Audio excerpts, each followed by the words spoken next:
Capítulo 14. Reforma de la Constitución. Artículo 116.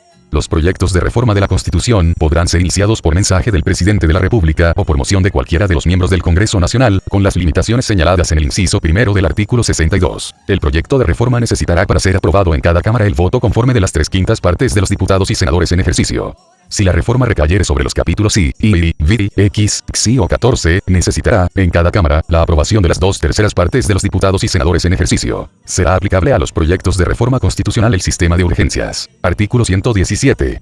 Las dos cámaras, reunidas en Congreso Pleno, serán convocadas por el presidente del Senado a una sesión pública, que se celebrará no antes de 30 ni después de 60 días contados desde la aprobación de un proyecto en la forma señalada en el artículo anterior, en la que, con asistencia de la mayoría del total de sus miembros, tomarán conocimiento de él y procederán a votarlo sin debate. Si a la hora señalada no se reuniere la mayoría del total de los miembros del Congreso, la sesión se verificará el mismo día, a una hora posterior que el presidente del Senado haya fijado en la convocatoria, con los diputados y senadores que asistan. El proyecto que apruebe la mayoría del Congreso Pleno pasará al presidente de la República.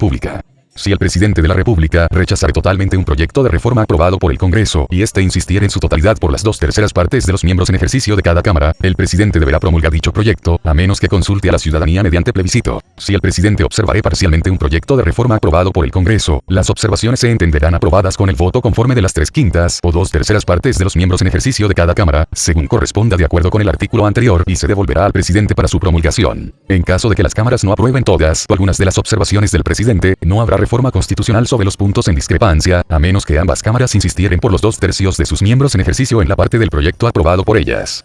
En este último caso, se devolverá al presidente la parte del proyecto que haya sido objeto de insistencia para su promulgación, salvo que éste consulte a la ciudadanía para que se pronuncie mediante un plebiscito respecto de las cuestiones en desacuerdo. La Ley Orgánica Constitucional relativa al Congreso regulará en lo demás lo concerniente a los vetos de los proyectos de reforma y a su tramitación en el Congreso. Artículo 118.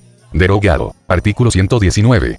La convocatoria a plebiscito deberá efectuarse dentro de los 30 días siguientes a aquel en que ambas cámaras insistan en el proyecto aprobado por ellas, y se ordenará mediante decreto supremo que fijará la fecha de la votación plebiscitaria, la que no podrá tener lugar antes de 30 días ni después de 60, contado desde la publicación de dicho decreto.